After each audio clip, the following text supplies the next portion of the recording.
Dans cette vidéo, nous allons présenter les concepts de base pour la compréhension et l'étude des cycles biogéochimiques.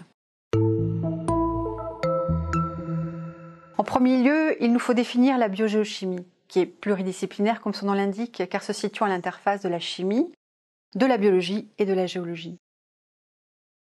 La biogéochimie étudie les processus chimiques, physiques et biologiques, ainsi que les réactions qui gouvernent la composition des environnements naturels. Ces environnements peuvent être compartimentés en première approximation en biosphère, hydrosphère, pédosphère et lithosphère. La biogéochimie étudie donc le cycle des éléments chimiques, leur incorporation au sein des organismes vivants, ainsi que les échanges d'éléments entre ces organismes. Ces éléments chimiques sont transportés par les systèmes biologiques, par exemple d'un organisme à un autre, comme d'une plante à un herbivore, au sein d'un réseau trophique. Mais ils sont également transportés dans le temps et l'espace, par exemple d'un compartiment à un autre, comme d'un fleuve à l'océan. Ce domaine d'étude se focalise sur les cycles des éléments qui sont partiellement contrôlés par la biologie ou qui impactent le fonctionnement de la biosphère et du système Terre. Ce sont donc ces éléments tels que le carbone en premier lieu, mais aussi l'azote, le phosphore, le fer ou bien d'autres encore. Il ne faut pas confondre la biogéochimie avec la biochimie, qui étudie les réactions chimiques au sein des organismes vivants, par exemple au sein d'une cellule, ni avec la géochimie, qui s'intéresse aux éléments chimiques contenus dans une roche et qui n'étudie généralement pas le comportement biologique. Bien sûr, biochimie et géochimie ont des recoupements dans les approches et les intérêts scientifiques avec la biogéochimie. Il nous faut maintenant préciser la notion de cycle. Dans l'univers et a fortiori sur Terre, rien ne se perd, rien ne se crée, tout se transforme, comme l'a très bien annoncé Antoine Laurent de Lavoisier au XVIIIe siècle. En effet, à l'échelle de la Terre, depuis sa formation, il y a très peu d'échanges avec l'extérieur. Hormis les météorites qui arrivent, ou à l'inverse, la perte de certains éléments très volatiles vers l'espace, comme l'hélium, ou également des réactions de désintégration radioactive modifiant la nature d'un élément chimique. Ainsi, à l'exception de ces exemples, tous les éléments se trouvant sur Terre y sont recyclés entre les différents compartiments que sont la lithosphère, la pédosphère, l'atmosphère, l'hydrosphère et bien sûr la biosphère. On peut étudier un cycle à différentes échelles spatio-temporelles et la biogéochimie cherche, en plus de la compréhension des processus, à quantifier ces échanges. Ainsi, les études peuvent être menées à l'échelle de la planète ou à l'échelle d'un réservoir comme un lac, un océan, une forêt ou tout autre écosystème. Elles peuvent être réalisées à l'échelle journalière, saisonnière, annuelle ou même lors d'une période géologique particulière. Dans tous les cas, il nous faut d'abord définir notre objet d'étude, qui comprend un réservoir et un élément chimique, et l'échelle temporelle à laquelle on veut l'étudier. Pour cela, il nous faut prendre en compte l'ensemble des sources qui apportent cet élément au réservoir et des puits qui retirent cet élément du réservoir.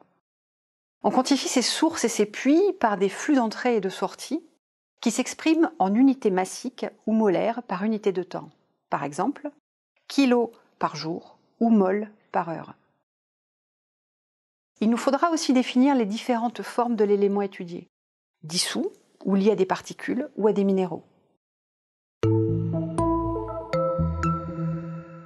On parle d'état stationnaire lorsque la somme des flux d'entrée est égale à la somme des flux de sortie.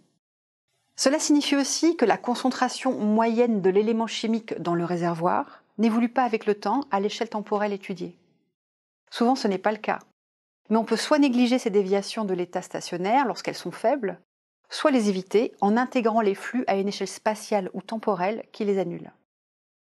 On peut alors calculer le temps moyen que passe cet élément chimique dans le réservoir, qui est appelé temps de résidence ou temps de séjour. Il est défini par temps de séjour égale le stock de l'élément chimique divisé par la somme des flux d'entrée, qui est aussi égale à l'état stationnaire au stock de l'élément chimique sur la somme des flux de sortie.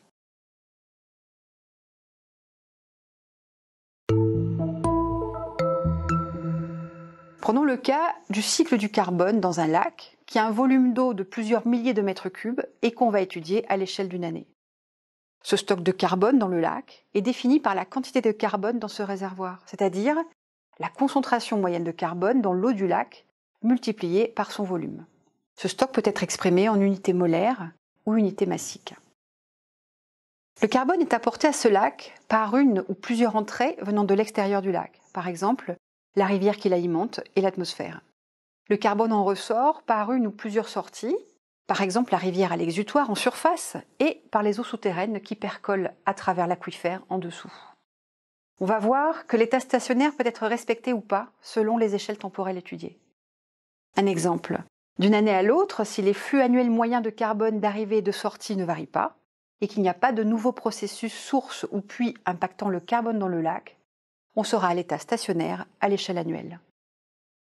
Mais cet état stationnaire annuel ne signifie pas nécessairement qu'il n'y a pas de changement à une échelle temporelle plus petite. Par exemple, il y a certainement une saisonnalité du cycle du carbone dans le lac, voire même des variations journalières dues à la photosynthèse. À une échelle temporelle plus grande, on peut aussi ne pas être à l'état stationnaire, comme par exemple si le glacier qui alimente la rivière se jetant dans le lac fond très lentement à cause du réchauffement climatique. Alors les flux d'entrée augmentent à l'échelle du siècle, mais pourraient être négligés à l'échelle annuelle. Nous allons développer ces concepts dans la suite, au fil des différentes vidéos et activités.